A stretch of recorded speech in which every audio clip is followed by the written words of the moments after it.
Allez, aujourd'hui on se retrouve pour une nouvelle vidéo de test de briques compatibles. Et aujourd'hui, je vais de nouveau vous tester un char d'assaut. C'est celui-ci. Voilà. Donc c'est pas n'importe quel char d'assaut, puisque c'est un tigre allemand. Et le tigre allemand, eh bien, c'était le char le plus craint de toute la Seconde Guerre mondiale. C'était le char le plus blindé, c'était le char le plus lourd, et c'était celui qui avait la force de frappe la plus élevée.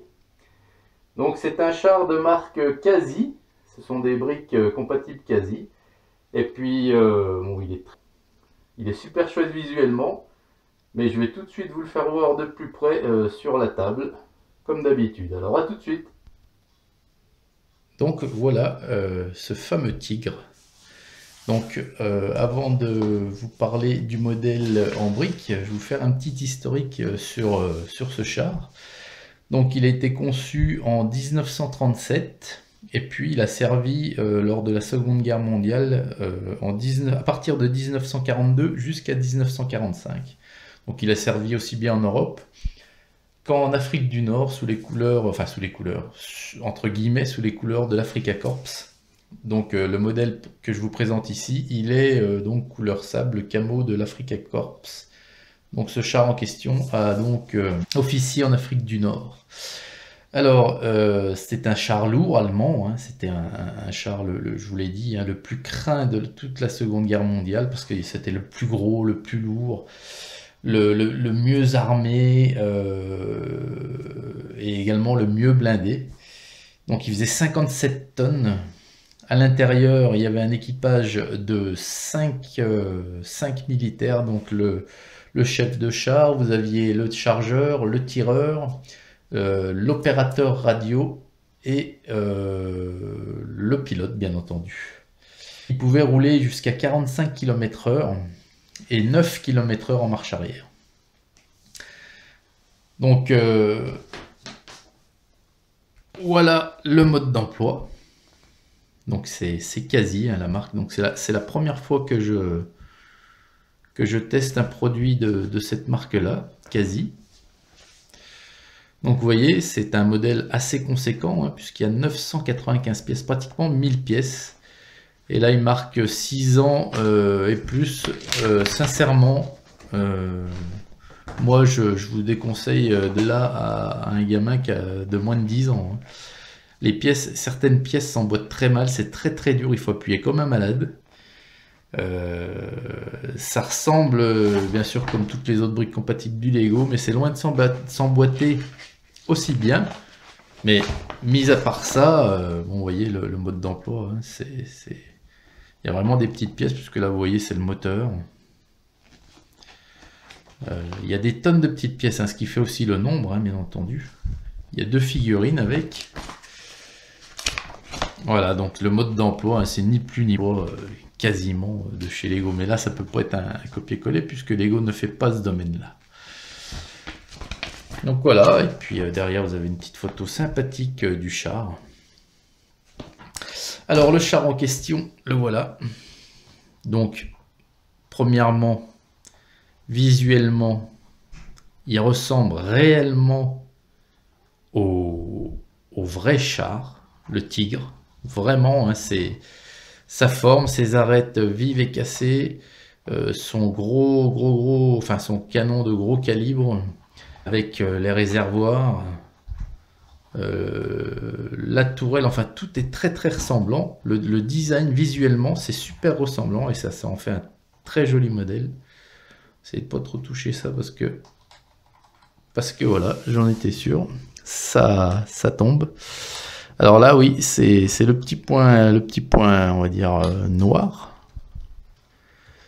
Parce que à cet endroit-là, allez, je vais essayer d'y remettre rapidement, sinon je laisserai tomber. Puis à cet endroit-là, donc, on a une petite, mais qui tient très très mal. Très très mal.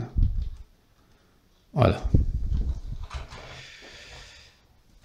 Donc voilà, donc le char en question, hop, on enlève la plaque de tourelle. Avec la tourelle, il est donc livré avec 2 figurines qui sont à l'intérieur. Donc je vais les sortir hein, pour vous les montrer une par une. Hop. Donc là, les jambes sont restées collées sur le siège.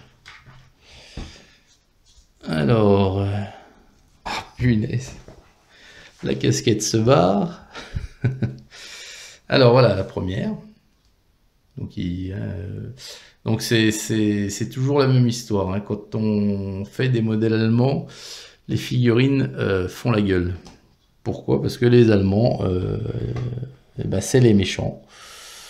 Donc on peut pas faire, là encore, les jambes sont restées. Hop, on peut pas faire une figurine allemande avec le sourire, c'est pas possible. Et ça, c'est bien entendu dû à l'histoire. Hein. Le pilote. Voilà. Donc lui, voilà, il fait moins la gueule. Hein. Il fait la moue, on va dire, mais il fait pas la gueule. Et puis donc à l'intérieur, ben, vous voyez comment ça se présente. Donc il y a un volant. Donc un volant, non, c'est plutôt des manettes hein, pour piloter un char.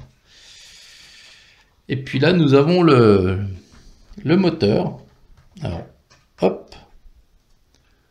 Voilà. Vous voyez, nous avons le gros moteur ici. Donc c'est quand même bien fait.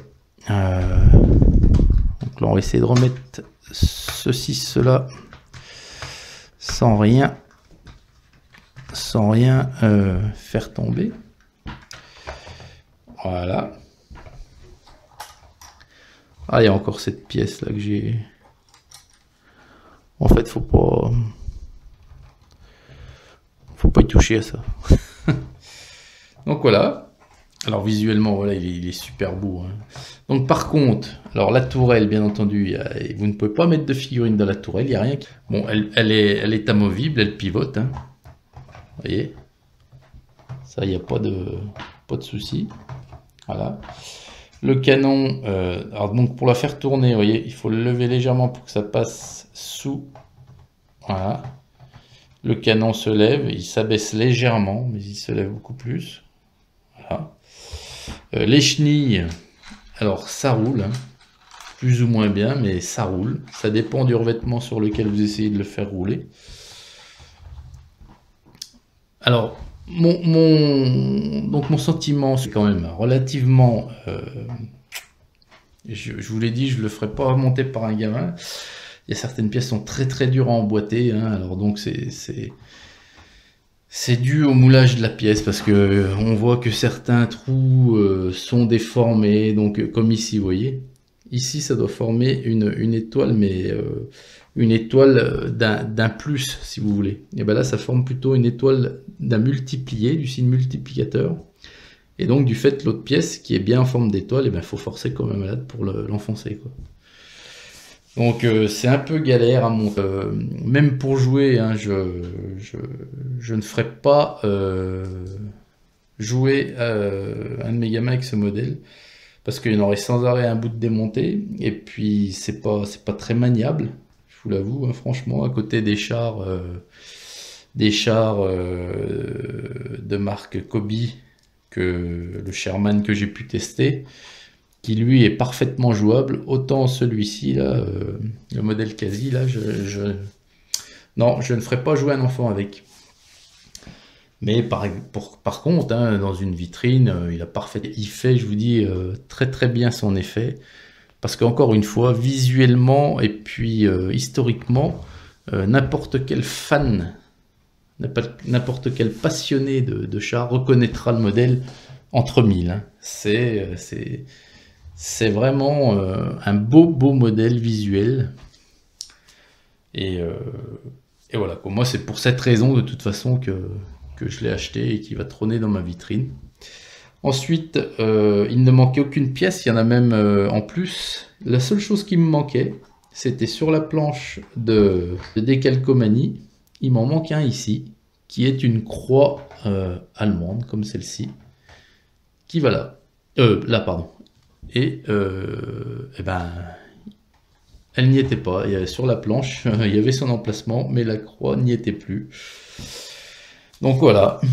Donc voilà les amis, j'espère que ce genre de test vous plaît. Puis Je vous ai amené également mon petit Sherman pour vous le mettre à côté et pour voir quand même, vous voyez qu'il y a quand même une légère différence assez bien retranscrit. Le tigre est plus gros. Le tigre est bien plus gros que